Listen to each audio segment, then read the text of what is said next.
Well, hello and greetings to you, dear listeners, wherever you may be in time and space. Continuing now with this reading of Jurgen, A Comedy of Justice by James Branch Cabell, which was first published in 1919. And there's the cat at the door. I'm going to let the cat in real quick here. He's going to fuss otherwise. Hey, Xandar, come on in. Okay. Whoa, sorry about that. But, all right, there you are. Okay. Now Xandar, the cat, is here to listen to the story as well. So, Jurgen by James Branch Cabell. And we're picking up the story where we last left it at chapter 28 of Compromise in Luque. Yeah, same to you, my friend. Now the tale tells that 10 days later, Jurgen and his hamadryad were duly married in consonance with the law of the wood. Not for a moment did Calorus consider any violation of the proprieties, so they were married the first evening she could assemble her kindred. Still, Calorus, I already have 2 wives, says Jurgen, and it is but fair to confess it. I thought it was only yesterday you arrived in Luque.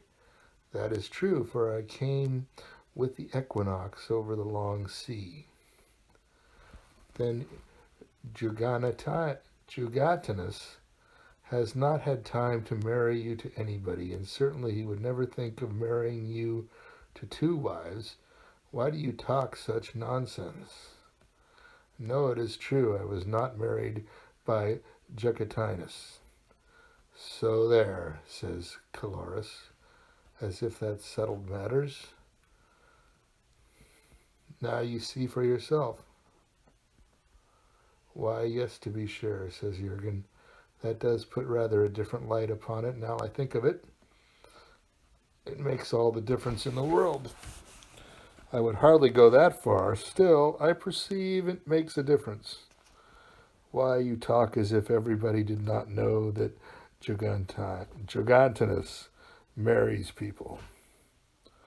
No, dear, let us be fair. I did not say precisely that. And as if everybody was not always married by Jugatinus. Yes, here in Luque, perhaps. But outside of Luque, you understand, my darling. But nobody goes outside of Luque. Nobody ever thinks of leaving Luque. I never heard such nonsense. You mean nobody ever leaves this island? Nobody that you ever hear of. Of course, there are lairs and penitates with no social position that the kings of Pseudopolis sometimes take a voyaging. Still, the people of other countries do get married. No, Jurgen, said Calorus sadly. It is a rule with Jugatinus never to leave the island. And indeed, I am sure he has never even considered such unheard of conduct. So, of course, the people of other countries are not able to get married. Well, but, Calorus, in Eubonia... Now, if you do not mind, dear, I think we had better talk about something more pleasant. I do not blame you men of Eubonia, because all men are in such matters perfectly irresponsible. And perhaps it is not altogether the fault of the woman either, though I do think any really self-respecting woman would have the strength of character to keep out of such irregular relations, and that much I am compelled to say. So do not let us talk any more about these persons whom you describe as your wives. It is very nice of you, dear, to call them that, and I appreciate your delicacy. Still, I really do believe we had better talk about something else. Jurgen deliberated. Yet do you not think Calorus, that in the absence of Jurgentinus, and in, as I understand it, the unavoidable absence of Jurgentinus, somebody else might perform the ceremony? Oh yes, if they wanted to, but it would not count. Nobody but Jurgentinus can really marry people, and so of course nobody else does. What makes you sure of that? Why, because, said Calorus triumphantly, nobody ever heard of such a thing. You have voiced, said Jurgen, an entire code of philosophy. Let us by all means go to Jurgentis and be married. So they were married by Jurgentinus, according to the ceremony with which the people of the wood were always married by Jurgentinus. First Virgo loosed the girdle of Calorus in such fashion as was customary, and Calorus, after sitting much longer than Jurgen liked in the lap of Martinez, who was in the state that custom required of him, was led back to Jurgen by Domiducus in accordance with immemorial custom. Subdigo did her customary part. Then Prama grasped the bride's plump arms, and everything was perfectly regular. Thereafter, Jurgen disposed of his staff in the way Therastus had directed, and thereafter Jurgen abode with Calorus upon the outskirts of the forest, and complied with the customs of Leuce. Here, her tree was a rather large oak, for Calorus was now in her 266th year, and at first its commodious trunk sheltered them, but later Jurgen builded himself a little cabin thatched with birds' wings and made himself more comfortable. It is well enough for you, my dear. In fact, it is expected of you to live in a tree bowl, but it makes me feel uncomfortable, like a worm, and it needlessly emphasizes the restrictions of married life. Besides, you do not want me under your feet all the time, nor I you. No, let us cultivate a judicious abstention from familiarity. Such is one secret of an enduring, because endurable, marriage. But why is it, pray, that you have never married before in all these years? She told him. At first Jurgen could not believe her, but presently Jurgen was convinced, though at least two of his senses that what Calorus told him was true about hamadryads. Otherwise, you are not markedly unlike the women of Eubonia, said Jurgen. And now Jurgen met many of the people of the wood, but since the tree of Calorus stood upon the verge of the forest, he saw far more of the people of the field, who dwelt between the forest and the city of Pseudopolis. These were the neighbors and the ordinary associates of Calorus and Jurgen, though once in a while, of course, there would be family gatherings in the forest. But Jurgen presently had found good reason to distrust the people of the wood, and went to none of these gatherings. For in Eubonia, he said, we are taught that your wife's relatives, will never find fault with you to your face so long as you keep away from them. And more than that, no sensible man expects. Meanwhile, King Jurgen was perplexed by the people of the field, who were his neighbors. They, one and all, did what they had always done. Thus, Runcina saw to it that the fields were weeded. Sia took care of the seed while it was buried in the earth.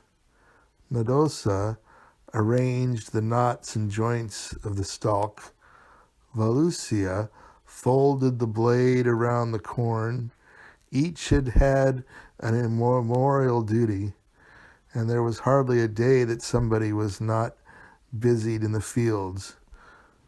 Whether it was Akator harrowing, or Sator and Serator about their sowing and raking, or Stercutius manuring the ground, and Hippona was always bustling about in one place or another, looking after the horses, or else Bubona would be there attending to the cattle.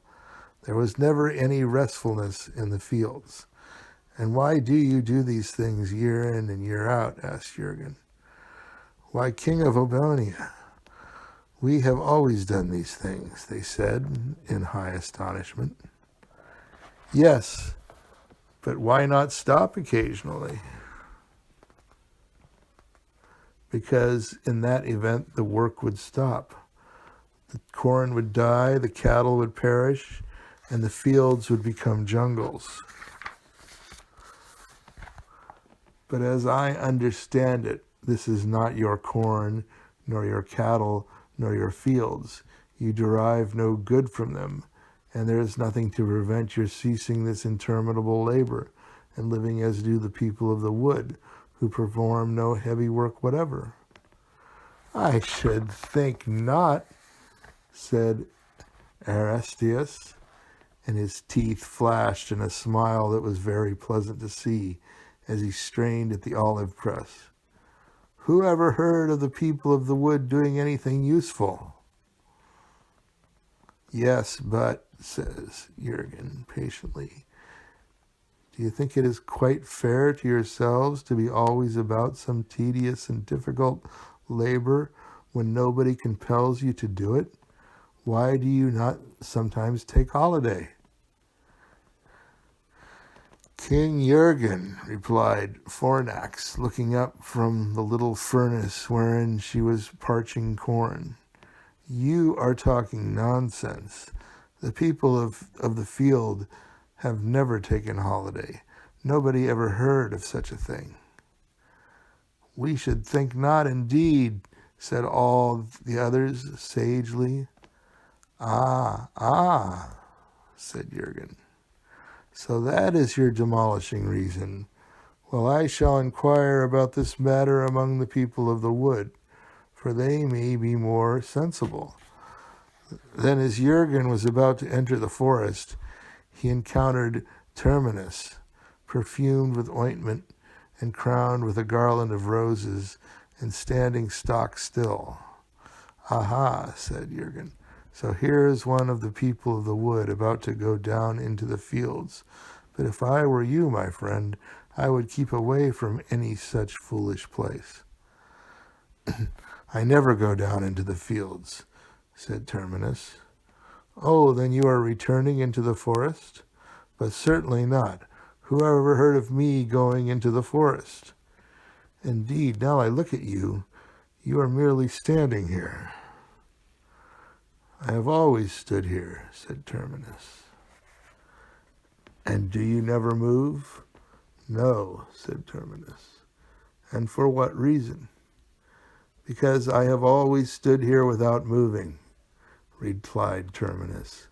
"Why, for me to move would be a quite unheard of thing." So Jurgen left him and went into the forest. And there Jurgen encountered a smiling young fellow who rode upon the back of a large ram. This young man had his left forefinger laid to his lips, and his right hand held an astonishing object to be thus publicly displayed. "But, oh dear me, now really, sir," says Jurgen. "Bah," says the ram. But the smiling young fellow said nothing at all as he passed Jurgen, because it is not the custom of Harpocrates to speak. Which would be well enough, reflected Jurgen, if only his custom did not make for stiffness and the embarrassment of others. Thereafter Jurgen came upon a considerable commotion in the bushes, where a satyr was at play with an oread. Oh, but this forest is not respectable, said Jurgen. Have you no ethics and morals, you people of the wood? Have you no sense of responsibility whatever, thus to be frolicking on a working day? Why, no, responded the satyr. Of course not. None of my people have such things. And so the natural vocation of all satyrs is that which you are now interrupting. Perhaps you speak the truth, said Jurgen. Still, you ought to be ashamed of the fact that you are not lying. For a satyr to be ashamed of himself would be indeed an unheard of thing. Now go away, you in the glittering shirt, for we are studying eudaimonism. And you are talking nonsense, and I am busy and you annoy me, said the satyr. Well, but in Conscience, said Jurgen, this eudaimonism was considered an indoor diversion. And did you ever hear of a satyr going indoors? Why, save us from all hurt and harm. But what has that to do with it? Do not try to equivocate, you shining idiot, for now you see for yourself you are talking nonsense. And I repeat that such unheard of nonsense irritates me, said the satyr. The Oread said nothing at all, but she too looked annoyed, and Jurgen reflected that it was probably not the custom of Oreads to be rescued from the eudaimonism of satyrs. So Jurgen left them, and yet deeper into the forest he found a bald-headed squat old man with a big paunch and a flat red nose and very small bleared eyes. Now the old fellow was so helplessly drunk that he could not walk. Instead, he sat upon the ground and leaned against a tree bowl. This is a very disgusting state for you to be in so early in the morning, observed Jurgen. But Silenus is always drunk, the bald-headed man responded with a dignified hiccup. So here is another one of you. Well, and why are you always drunk, Silenus? Because Silenus is the wisest of the people of the wood. Ah, but I apologize, for here at last is somebody with a plausible excuse for his daily employment. Now then, Silenus, since you are so wise, come, tell me, is it really the best fate for a man to be drunk always? Not always, not at all. Drunkenness is a joy reserved for the gods. So do men partake of it impiously, and so are they very properly punished for their audacity. For men, it is best of all never to be born, but being born, to die very quickly.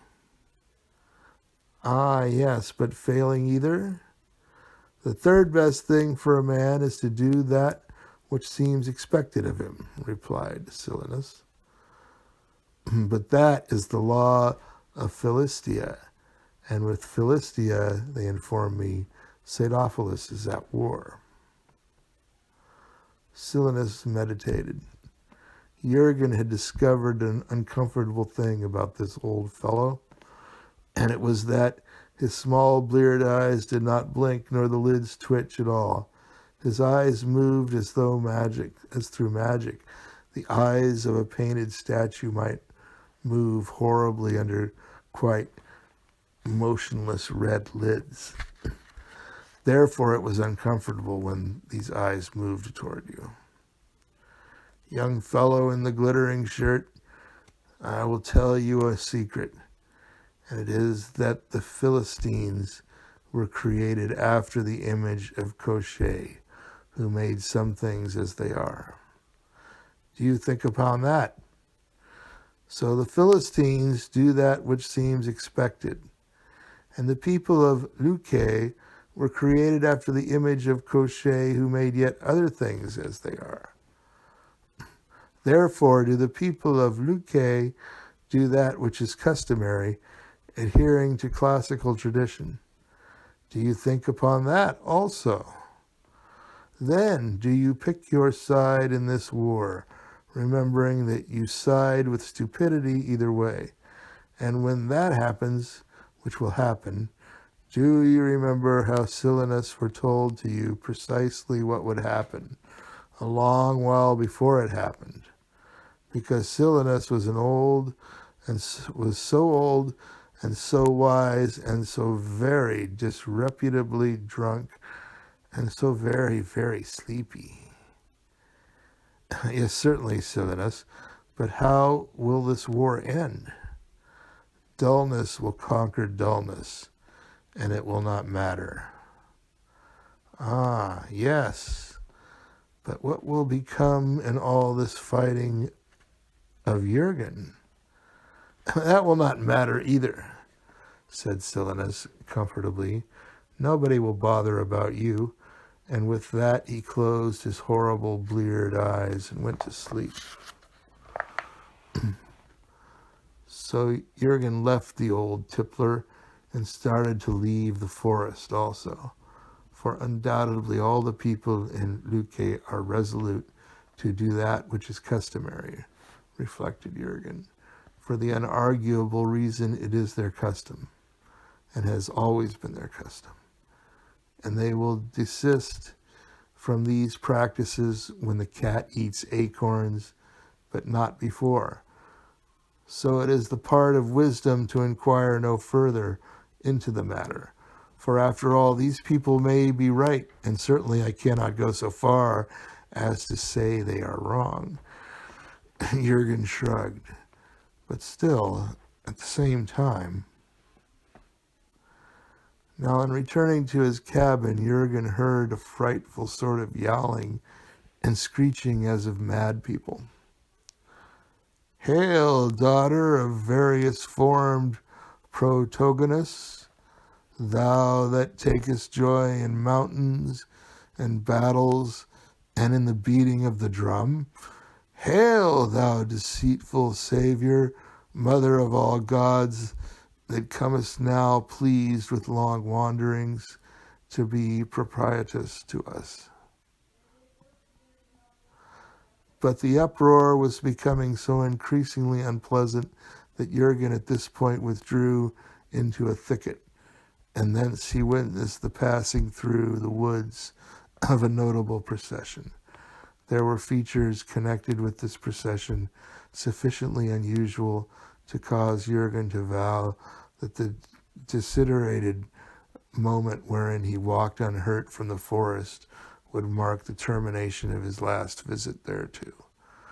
Then amazement tripped up the heels of terror, for now past Mother Sereda, or as Aniatus had called her, Aesred. Today, in place of a towel about her head, she wore a species of crown shaped like a circlet of crumbling towers. She carried a large key, and her chariot was drawn by 2 lions.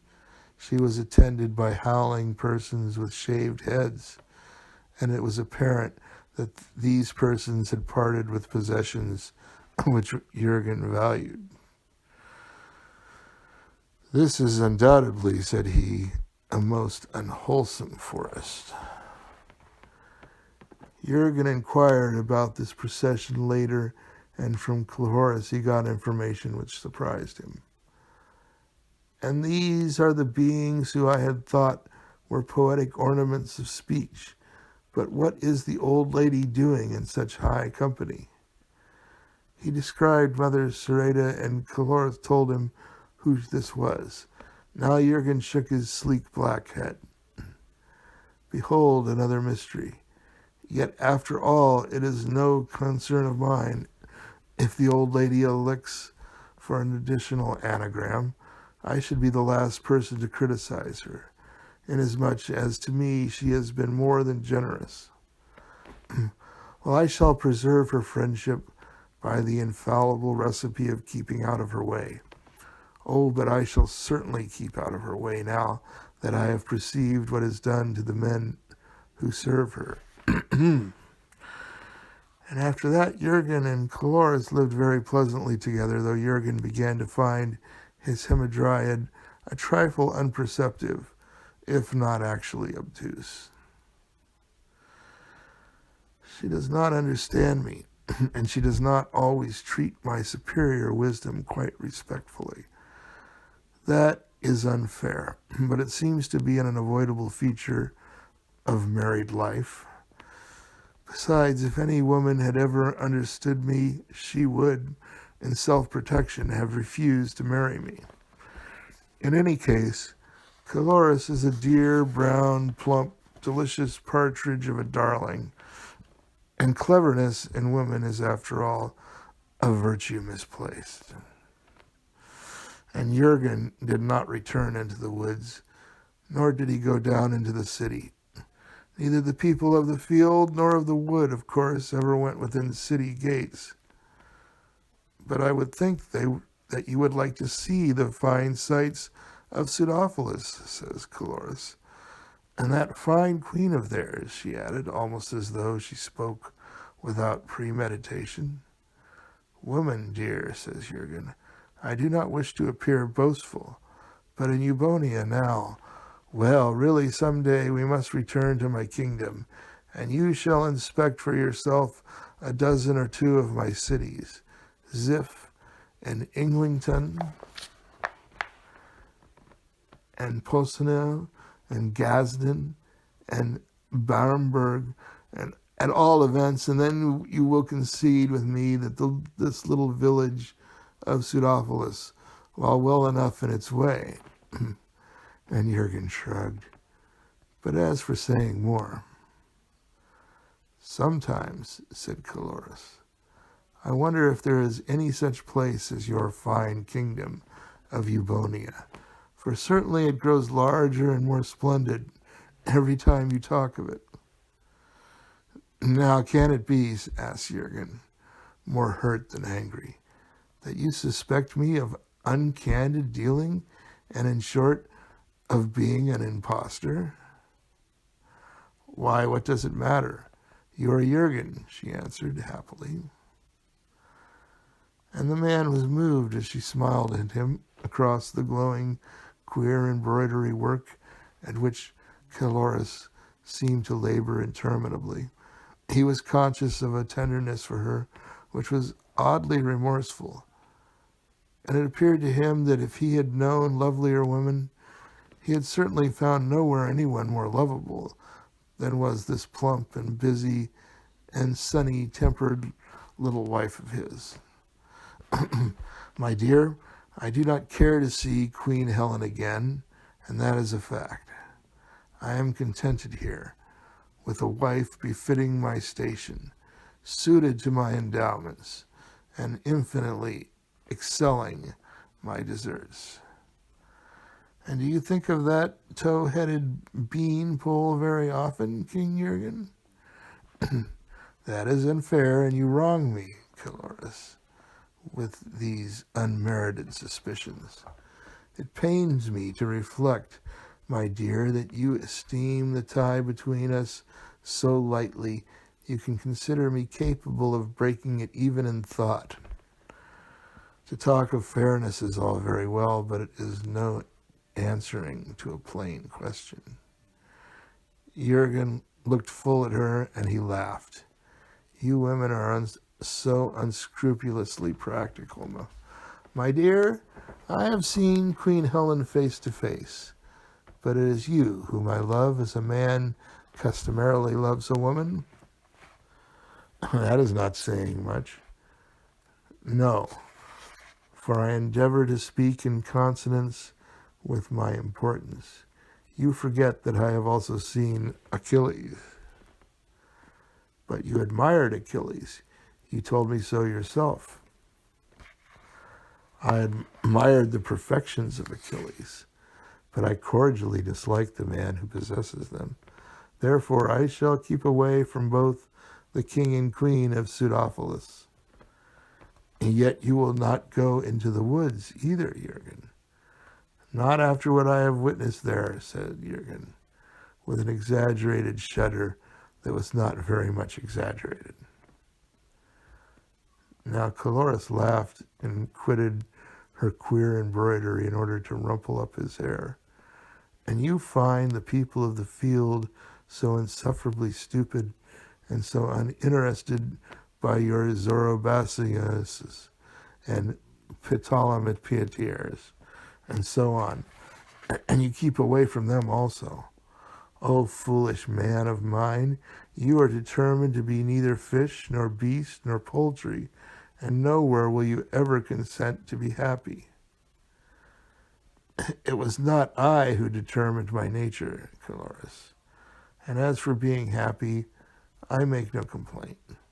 Indeed, I have nothing to complain of nowadays, so I am very well contented by my dear wife and by my manner of living in Luque, said Jurgen with a sigh.